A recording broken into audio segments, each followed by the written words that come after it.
कक्षा 9 संचयन भाग का पाठ 2 स्मृति, जो कि श्रीराम शर्मा जी द्वारा लिखा गया एक संस्मरण है। बात सन 1908 की है। पिछले वीडियो में आप पढ़ चुके हैं कि लेखक एक दिन झरबेरी के बेर तोड़कर खा रहा होता है। किसी ने पुकारा कि तुम्हारे भाई बुला रहे हैं। अब मार का बहुत ज़्यादा डर लेखक को लगा कि पता नहीं कौन सा दोष बन पड़ा जिसकी वजह से भाई बुला रहे। भाई को पत्र लिखते पाया तो पिटने का भय दूर हुआ। भाई ने कहा कि ये चिट्ठियाँ शाम की डाक से निकल जाएं, बड़ी ज़रूरी हैं। ये सारी बातें उनको ध्यान में रही कि ये बड़ी ज़रूरी हैं और मक्खनपुर डाक खाने में डाल कर आना है। जाड़े के दिन थे, बहुत भयंकर ठंड हो रही थी, तो लेखक ने अपने कानों को धोती से बांध लिया। माँ ने भुजाने के लिए चने दिए थे। हाथ में डंडा ले लिया। अब वो डंडे को मानते हैं कि उनका डंडा गरुड़ है, अर्थात नारायण का वाहन है, जो सांपों को देखते ही खा लेता है, उनका शत्रु होता है। लेखक मक्खनपुर से स्कूल जाते थे। वहाँ रास्ते में एक कच्चा कुआं था। उस कुएं में न जाने कहाँ से एक सांप गिर गया था। उन लोगों को जैसे ही पता चला कि इसमें सांप गिर गया है, प्रतिदिन उनकी टोली उछल उछल कर उसमें ढेले फेंकती और क्रोधपूर्ण फुसकार सुनकर कहे लगाती। उस दिन भी ऐसा हुआ। चिट्ठी डालने के लिए गांव से मक्खनपुर जाते समय उस कुएं के पास पहुंचे। जैसी कि उनको रोजाना की आदत थी, कुएं के पास जाना, ढेले फेंकना, सांप की फुसकार सुन लेना। उस दिन भी उन्होंने वही किया। तो लेखक क्या करता था, एक हाथ से टोपी पकड़ता था और दूसरे हाथ से ढेला फेंकता था, जैसा कि चित्र में दिखाया गया। उस दिन वही हुआ। अब वो ये भूल गया कि टोपी में चिट्ठियाँ रखी हुई हैं। अब जैसे ही उसने हाथ से टोपी ली और ढेला फेंका, चिट्ठियाँ चक्कर काटती हुई कुएं में गिर गई। अब जैसे ही वो कुएं में गिरी, लेखक को ऐसा लगा जैसे हिरण की आत्मा की तरह उसके शरीर से आत्मा निकल गई हो। अब वो घबरा गया। उसने चिट्ठियों को पकड़ने की कोशिश भी की, लेकिन वो पकड़ नहीं पाया। स्वयं भी कुएं में गिरते गिरते बचा। अब लेखक और उसका भाई कुएं की पाट पर बैठे रो रहे हैं। छोटा भाई ढांडे मारकर रो रहा है और बड़ा भाई आंखें डबडबाकर। अब लग रहा है माँ कह दे कोई बात नहीं, चिट्ठियाँ ही तो थी, दोबारा भाई लिख देगा, लेकिन वहाँ ऐसा हो नहीं सकता। अगर सच बोलेंगे घर जाकर तो बहुत मार पड़ेगी। जिम्मेदारी का एहसास भी था, क्योंकि भाई ने बोला ही था कि ये बहुत ज़रूरी चिट्ठियां हैं। अब उन्हें ये लगा कि अगर नहीं पहुंची तो भाई की कहीं बेइज्जती ना हो, भाई का अपमान ना हो, घर का कोई नुकसान ना हो। तो जिम्मेदारी का एहसास भी हो रहा है कि बड़ी ज़रूरी चिट्ठियां थी, जो पहुंचेंगी नहीं तो क्या होगा। एक और बात थी कि लेखक ने उस समय तक झूठ बोलना नहीं सीखा था। यहाँ तक की कहानी आपने पिछले वीडियो में पढ़ी। अब आगे की घटना को व्याख्या सहित समझते हैं। दृढ़ संकल्प से दुविधा की बेड़ियां कट जाती हैं। दृढ़ संकल्प अगर आप ठान लेते हैं तो जो भी रुकावट होती है वो समाप्त हो जाती है। तो अगर आपने दृढ़ निश्चय, अर्थात अगर आपने कोई कार्य करने का या कुछ भी लक्ष्य ठान लिया, तो फिर कोई भी दुविधा आपको रोक नहीं सकती। लेखक की दुविधा भी दूर हो गई। कुएं में घुसकर चिट्ठियों को निकालने का निर्णय ले लिया उसने। अब ये निर्णय बहुत भयंकर था, पर जो मरने को तैयार हो उसे क्या। मूर्खता अथवा बुद्धिमत्ता से किसी काम को करने के लिए कोई मौत का मार्ग ही स्वीकार कर ले, और वह भी जानबूझकर, तो फिर वह अकेला संसार से भिड़ने को तैयार हो जाता है। और फल, उसे फल की क्या चिंता। अर्थात जिसने दृढ़ निश्चय कर लिया, अब फिर वो निर्णय कितना ही भयंकर क्यों ना हो, कोई मूर्खतापूर्ण बोले या बुद्धिमत्तापूर्ण, लेकिन जब कोई भी व्यक्ति अगर मन में दृढ़ निश्चय कर लेता है तो वो मौत का ही मार्ग क्यों ना हो, वो अकेला ही संसार से भिड़ने के लिए तैयार हो जाता है। परिणाम क्या होगा इसकी कोई चिंता नहीं करता, क्योंकि परिणाम देने वाला तो कोई दूसरा ही है ना। कार्य करना सिर्फ हमारे हाथ में, भविष्य में क्या होगा हम सब कोई नहीं जानते, लेकिन जो वर्तमान समय है वो हमारे हाथ में है। उस समय चिट्ठियाँ निकालने के लिए लेखक विषधर से, अर्थात सांप से भिड़ने को तैयार हो गया। पासा फेंक दिया गया। मतलब योजना बना ली उसने कि वह कैसे नीचे जाएगा, क्या करेगा। मौत का आलिंगन हो अथवा सांप से बचकर दूसरा जन्म, इसकी कोई चिंता न थी। मौत का आलिंगन, मौत को गले लगाना। अब मौत को गले लगाए अर्थात नीचे जाए, सांप उसे खा ले और वो मर जाए, तो भी उसको कोई चिंता नहीं थी। सांप से बचकर आ जाएगा चिट्ठियाँ लेकर तो दूसरा जन्म ही जैसा होगा, इसकी भी वो कोई चिंता नहीं कर रहा था। उसके मन ही मन में एक विश्वास था। उसके मन में क्या विश्वास था कि डंडे से सांप को पहले मार देगा और फिर चिट्ठियाँ उठा लेगा। बस इसी दृढ़ विश्वास के बूते पर लेखक ने कुएं में घुसने की ठानी। जैसे पिछले गद्यांश में आपने पढ़ाई है कि लेखक ने कहा है कि मेरा डंडा तो नारायण का वाहन अर्थात गरुड़ है, जो सांपों को देखते ही मार देता है, खा लेता है। छोटा भाई रोता था। उसके रोने का तात्पर्य था कि लेखक की मृत्यु उसे नीचे बुला रही है, लेकिन शब्दों से कुछ ना कहता था। अर्थात छोटा भाई रो रहा था। रोने का मतलब यही था कि ये कैसे कुएं में जाएगा, वहाँ सांप बैठा है, कहीं से खा लिया तो क्या होगा, ये सोच सोच कर छोटा भाई रो रहा था। वास्तव में मौत सजीव और नग्न रूप में कुएं में बैठी थी। ये तो तय था कि वहाँ खतरा तो बहुत है, नीचे सांप बैठा हुआ है। पर उस नग्न मौत से मुठभेड़ के लिए लेखक को भी नग्न होना पड़ा। छोटा भाई भी नंगा हुआ। अभी नग्न क्यों है? क्योंकि एक धोती लेखक की और एक छोटे भाई की, एक चने वाली, दो कानों से बंधी हुई धोतियाँ। अर्थात लेखक कुर्ते के साथ धोती पहने हुए है, इसलिए उसने कहा कि नग्न होना पड़ा, तो उसने अपनी धोती उतार ली। छोटे भाई ने भी अपनी धोती उतार दी। और जैसा कि आपने पिछले गद्यांश में पढ़ा, एक चने वाली माँ ने भुजाने के लिए चने दिए थे और ठंड बहुत थी तो लेखक ने कानों पर धोती बांध ली थी। ऐसे करके 5 धोतियाँ हो गईं। कुछ रस्सी मिलाकर कुएं की गहराई के लिए काफ़ी हुई।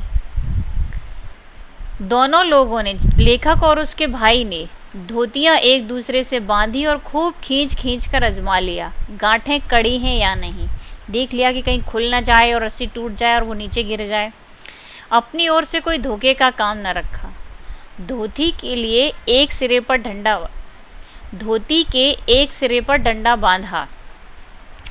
अब धोती के एक तरफ डंडा बांध दिया और उसे कुएं में डाल दिया। दूसरे सिरे को डेंग, वह लकड़ी जिस पर चरसिया पुर टिकता है। तो कुएं पर पानी भरने के लिए कुछ साधन लगाए जाते हैं, तो वहाँ पर ताकि जब वो थैला या बाल्टी या कुछ भी हो उसे वहाँ टिकाया जा सके, ऐसे करके कुछ स्टैंड टाइप पहले रहते थे। तो ये उसने वहाँ पर क्या किया, उस रस्सी को बांध दिया। अब चारों ओर एक चक्कर देकर गांठ लगाकर छोटे भाई को दे दिया। छोटा भाई केवल 8 वर्ष का था। अब उसने उस डेंग से क्यों बांध दिया? क्योंकि छोटा भाई केवल 8 वर्ष का है, तो अपने बड़े भाई को, उसके पूरे वजन को कैसे पकड़ सकता था और पकड़ के ऊपर तक कैसे खींच लेता।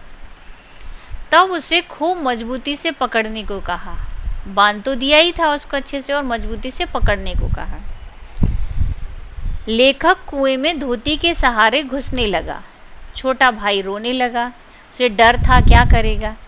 लेखक ने अपने छोटे भाई को आश्वासन दिलाया, विश्वास दिलाया कि अरे रोने की कोई ज़रूरत नहीं है, मैं कुएं के नीचे पहुंचते ही सांप को मार दूंगा। अब लेखक अपने भाई को विश्वास दिला रहा है, अरे रोने की कोई बात नहीं है, मैं नीचे पहुंचूंगा, सांप को मार दूंगा, तुझे पता नहीं मैंने कितने सारे सांप मारे। ऐसे करके वो विश्वास दिला रहा है। मेरा विश्वास भी ऐसा ही था, उसको खुद को भी विश्वास था। कारण यह था कि इससे पहले अनेक सांप लेखक ने मारे थे,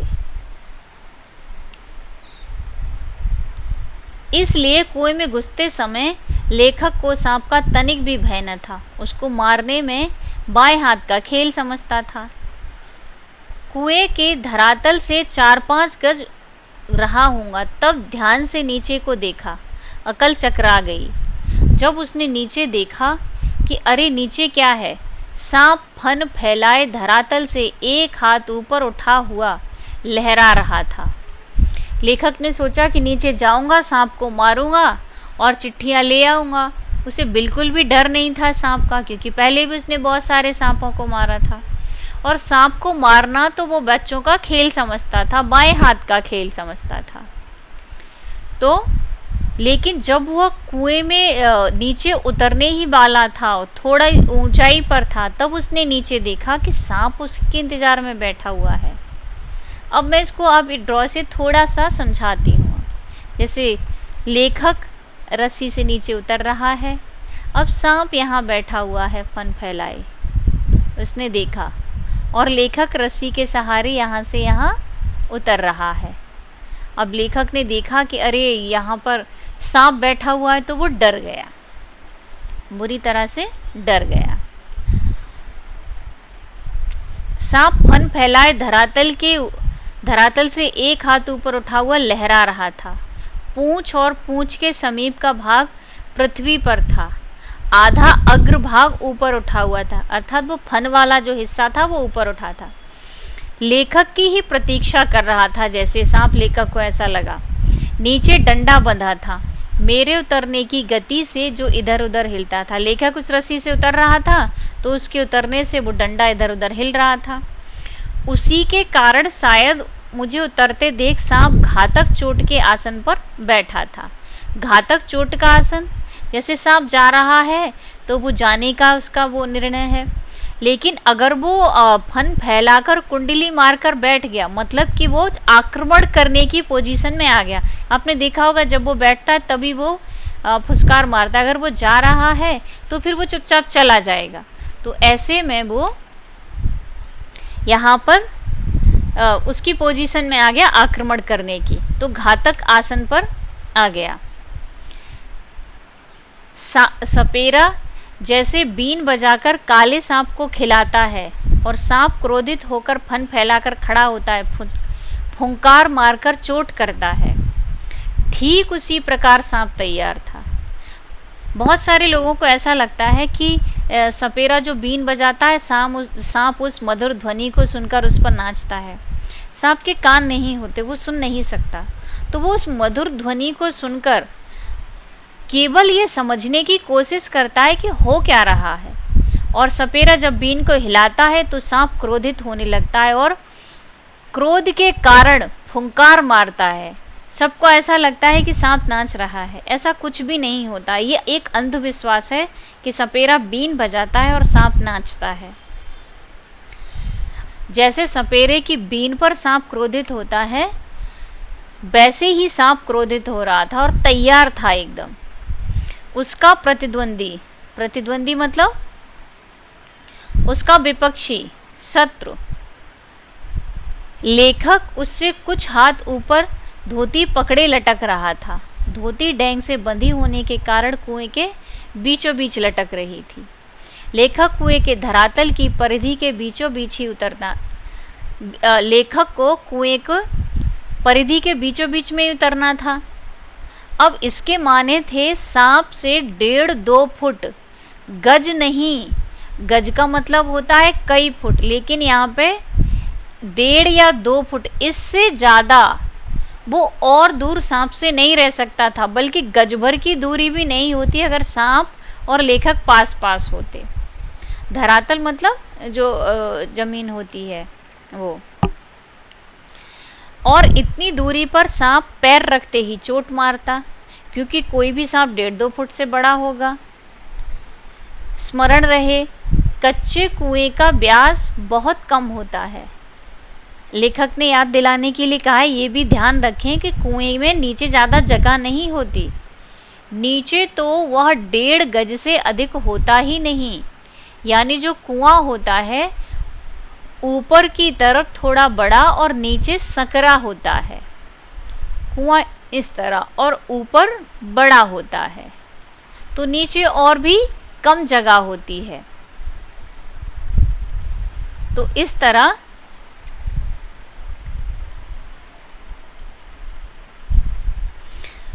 और भी कम जगह होती है। नीचे तो वह 1.5 गज से अधिक होता ही नहीं। ऐसी दशा में कुएं में सांप से अधिक 4 फुट की दूरी पर रह सकता था, वह भी उस दशा में जब सांप स्वयं लेखक से दूर रहने की कोशिश करता। लेखक ने लिखा है जब सांप मुझसे दूर रहने का प्रयत्न करता, पर उतरना तो था कुएं के बीच में, क्योंकि मेरा साधन बीचों बीच लटक रहा था। उसका साधन क्या था? डंडा। तो लेखक कहता है कि उतरना तो था ही कुएं में, वो चिट्ठियां ही लेने आया था। अब जो उसके हाथ में उतारने का साधन एक ही था, डंडा। सांप को मारना या बचना तो डंडे से ही बच सकता था। वो बीचों बीच लटक रहा था।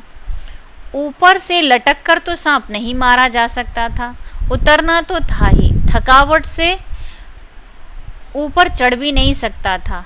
अब तक अपने प्रतिद्वंदी को पीठ दिखाने का निश्चय नहीं किया। उसने ये नहीं सोचा था कि अब मैं चिट्ठियां नहीं मिलेंगी या नहीं है तो वापस लौट जाऊं। नहीं, उसने ऐसा सोचा ही नहीं था कि वो वापस लौटेगा। यदि ऐसा करता भी तो कुएं के धरातल पर उतरे बिना क्या मैं ऊपर चढ़ सकता था। इतना ज़्यादा थक गया था कि थकावट के कारण अब वो अचानक से ऊपर भी नहीं चढ़ सकता था। धीरे धीरे उतरने लगा।